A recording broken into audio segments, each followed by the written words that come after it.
Tuwing gabi, napapansin ng milyonaryo ang parehong bagay. Ang kanyang anak ay umuuwi ng marumi, tahimik, at tila malayo sa kanya. Putik sa kanyang kamiseta, alikabok sa sapatos, mabigat ang mga mata, parang mailihim na masyadong malaki para sa isang bata na dalhin mag-isa. Unay inisip ng ama na problema sa paaralan, siguro mga away, o masasamang kaibigan na humihila sa kanyang anak sa mga bagay na kinatatakutan niya.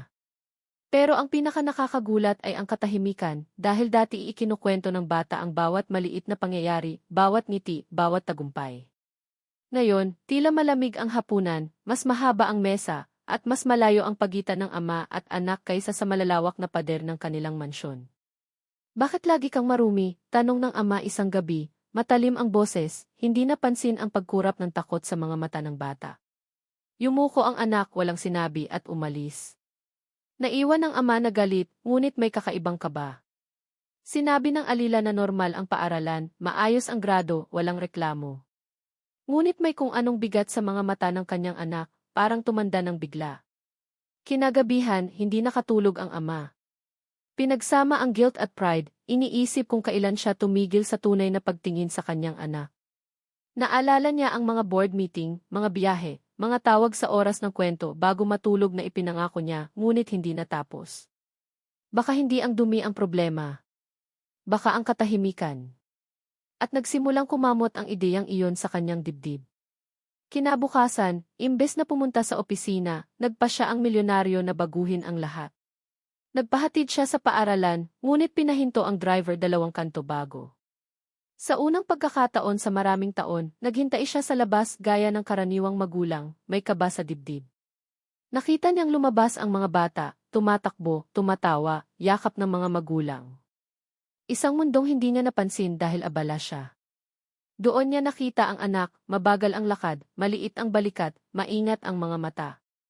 Hindi siya dumiretso pa uwi. Pumunta siya sa makitid na eskinita. Sinundan siya ng ama, nakasuot ng mamahaling sapatos sa basag na semento, dumadaan sa lumang tindahan, sa mga batang naglalaro ng sirang laruan. Hanggang sa huminto ang anak sa harap ng lumang gusali, sira ang dingding, bintanang tinakpan ng tela. Binuksan ng bata ang mahinat lumang pinto. Sumilip ang ama. Nakita niyang lumuhod ang anak sa tabi ng mas maliit na bata, payat, pagod ang mga mata, punit ang damit. Mula sa bag, inilabas ng anak ang kanyang baon, kalahati pa, at maingat na inilagay sa harap ng bata. Dahan-dahan, kumain ang bata, nanginginig ang kamay. Ngumiti ang anak, pinunasan ang mukha ng bata gamit ang sariling panyo. Putik sa damit, alikabok sa sapatos. Hindi iyon kapabayaan. Iyon ay mula sa pag-upo sa maruming sahig, araw-araw. Ang kanyang anak ay pumipili ng kabutihan kaysa sa aliw. At ang ama, na nagmamay-ari ng kalahati ng lungsod, nakatayo sa labas, natutong maging maliit sa harap ng dakilang puso ng bata. Ang bawat mansa sa kamiseta ng anak ay hindi na dumi, kundi patunay ng pagmamahal na hindi nakita ng ama. Luha ang dumaloy sa kanyang mga mata. Sa unang pagkakataon, nakita niya ang anak hindi bilang batang dapat kontrolin, kundi bilang pusong mas malaki kaysa sa kanya. Ang makapangyarihang lalaki ay naging walang magawa sa harap ng tahimik na kabutihan ng isang maliit na bata. At doon, sa labas ng lumang gusali, naramdaman ng milyonaryo na unti-unting gumuho ang kanyang mundo. Dahan-dahan niyang itinulak ang pinto at pumasok sa tahimik na silid. Ang makintab na sapatos niya ay kakaibang tingnan sa maalikabok na sahig. Ang mamahaling relo kumikislap sa lugar na tila nakalimutan ng panahon. Parehong tumingin ang 2 bata. Takot ang kumislap sa mga mata ng kanyang anak, parang ang kabutihan ay sa wakas nagdala ng gulo.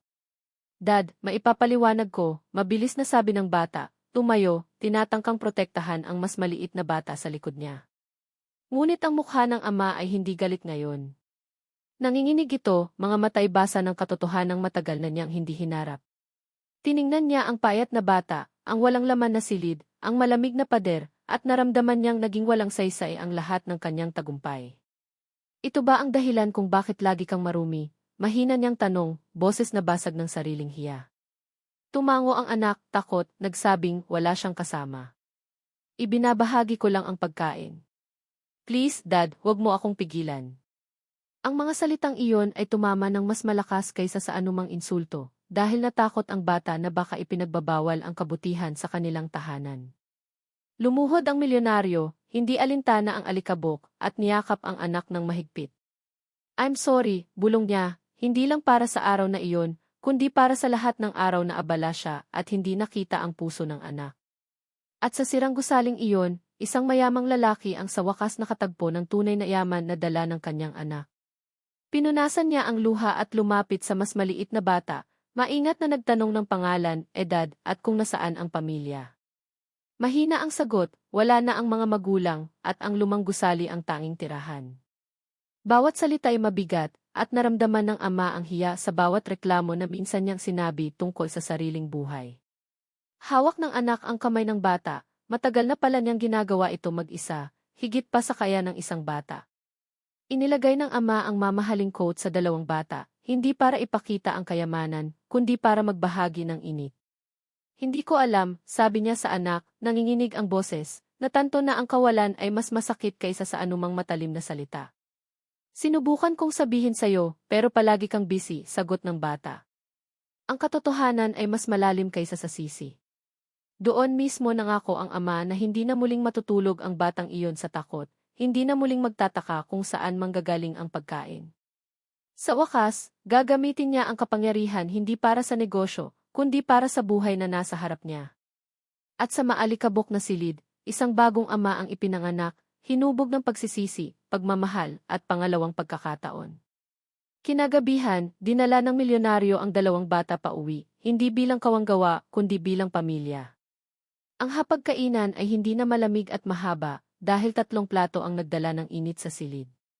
Hinawakan niya ang kamay ng anak at nagsabi, "Tinuruan mo ako ng bagay na walang paaralan o tagumpay na makapagtuturo." At sa mas maliit na bata, nangako siya, "Ligtas ka na dito." Wala nang gabi ng takot o gutom. Ang mansyon na minsang walang laman, ngayoy puno ng yaman na hindi mabibili ng pera.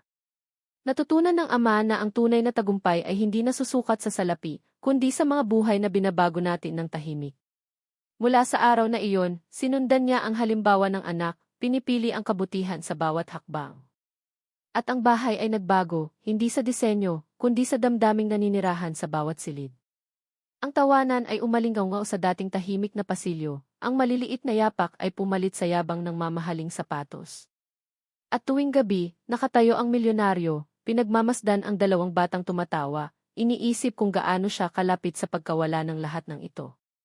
Ngayon, natagpuan ng kayamanan ang tunay na kahulugan, hindi sa numero, kundi sa mga buhay na ligtas na sa ilalim ng kanyang bubong.